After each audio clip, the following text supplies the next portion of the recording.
how they gonna tell me that I'm not supposed to embrace my ancestry, knowing they celebrate the enslavement of my ancestry? I mean, that don't even make no sense. How they gonna sit back and say forget about slavery? They celebrate slavery, but if I sit back and respect and honor my ancestry, then apparently that's racism. No, they call it reverse racism. It's reverse racism to embrace my identity and my nationalities and everything, like everything I mix with is reverse racism. For real?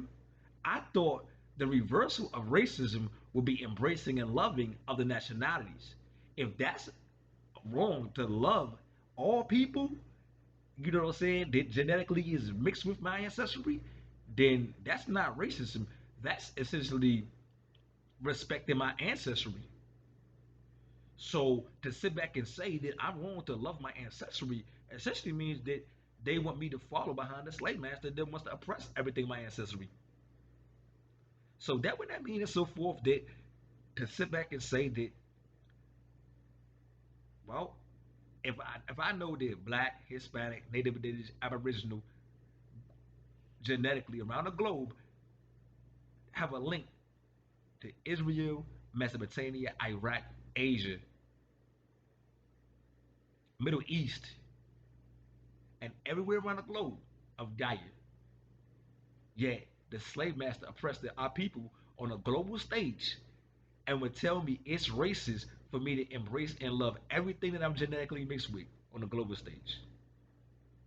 So in the mind of the slave master, loving the people that was in slavery with me and my ancestry is racism. No, it is speciesism because the slave master oppressed everyone that's human.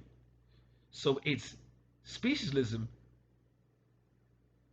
reverse speciesism, loving humanity and enslaving the Neanderthals. It's reverse slave. It's reverse the slave trade.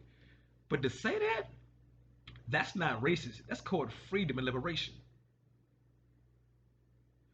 The thing about it is, the slave master thinks that if we melanated gods and goddesses stay in slavery, then they have no problem with telling us forget about slavery. That's why they tell us forget about slavery. They always tell us forget about slavery, so we can stay in slavery. Wake up.